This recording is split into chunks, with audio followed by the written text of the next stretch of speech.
소중한 한 표를 위해 여러분이 투표할 때까지 파고 또 팝니다. 차트를 달리는 선거.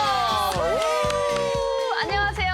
아나운서 오효주입니다. 안녕하십니까. 역사 스토리텔러 썬킴 인사드리겠습니다. 네, 반갑습니다. 자, 제21대 대통령 선거 이번 조기 대선 투표를 앞두고 내 한 표가 5년을 좌우한다고 생각하니까 너무 중요하잖아요. 국민 여러분들의 한 표 한 표가 얼마나 소중하고 증명한지 역사가 증명을 하고 있거든요. 자, 먼저 가장 가까이 지난 20대 대통령 선거로 될 수가 있는데요.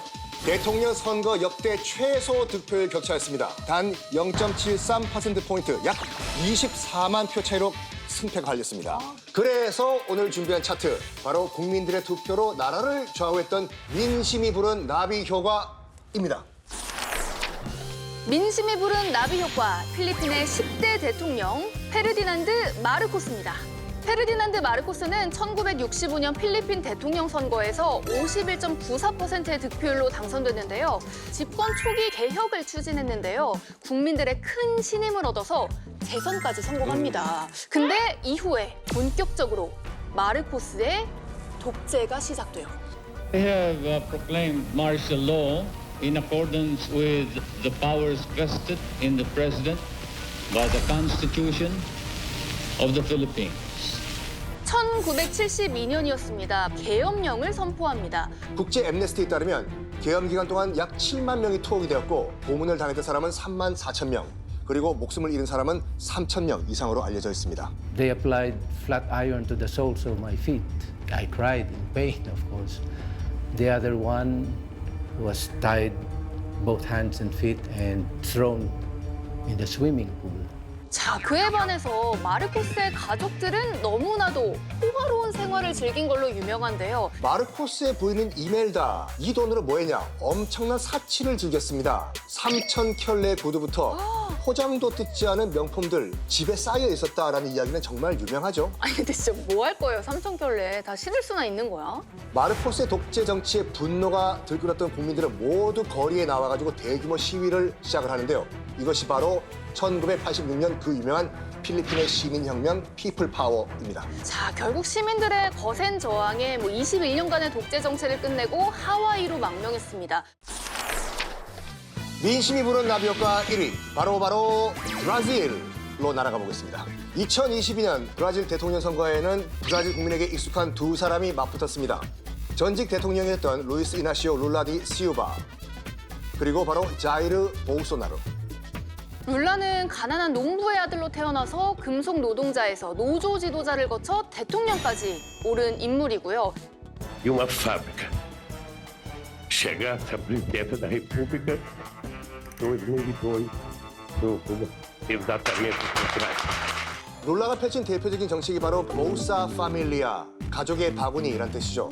이 제도는 철저한 조사를 통해 가지고 월 최저 소득에 맞춰 가지고 최대 지원금을 지급한다라는 파격적인 사회 정책이었습니다. 룰라는 퇴임 직전 지지율이 87%까지 상승하면서 명예롭게 대통령직에서 물러날 수가 있었습니다. 또 다른 대통령 후보죠. 보우소나르는 80년대 이후 30년 만에 뽑혔던 군 출신 대통령인데요. 그런데 이 보우소나루는 사실 망언으로 더 유명한 인물입니다. 2020년 코로나 팬데믹 당시에 브라질은 확진자 수에서 세계 2위를 기록하고 있었습니다. Ultrapassou o número de mortes da China. O Brasil não vai. Lamento, quer que faça o quê? Eu sou Messias, mas não faço milagre. 어떻게 나라의 수장이라는 사람이 이럴 수가 있죠? 이 치명적인 코로나 대응 실패에 이은 망언까지 결국 참을 수 없었던 시민들이 거리로 나와서 탄핵 시위를 벌이기도 했거든요. 근데 결국에는 탄핵이 되지는 않았고 임기를 끝내고 퇴임하게 됩니다. 룰라가 다시 등장한 2022년 다시 맞붙은 두 사람인데요. 그 결과가 어땠을까요? 자, 두구두구두구두구두구두구두구두구 결과는 바로 룰라 승리. 하지만 차이는 단 1.8%포인트. 생각보다 정말 접전이었네요. 말 그대로 한 표 한 표가 모여 만든 나비 효과였던 것이죠. 자, 효주 씨는 지금 손에 9,000원이 생긴다. 9,000원. 뭐 하실래요? 할 수 있는 거 너무 많죠. 일단 나가서 순댓국 한 그릇 사 먹고 싶은데요.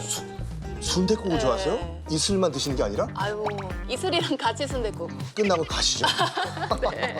그런데 이 9,000원, 이 금액이 바로 투표 한 표 한 표의 금액이 된다. 그 가치다 이 말이죠. 아, 한 표의 금액이 9,000원. 이렇게 들으니까 좀 새롭네요.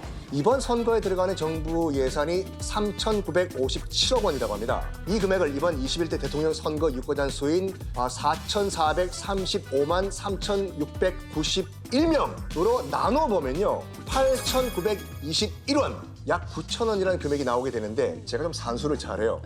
지난 국회의원 선거에서 투표를 하지 않은 사람이 약 1,012만 명이라고 하는데요. 앞서 계산한 한 표의 가치와 곱해서 돈으로 환산을 해보면 약 911억 원이 버려진 셈입니다. 900억.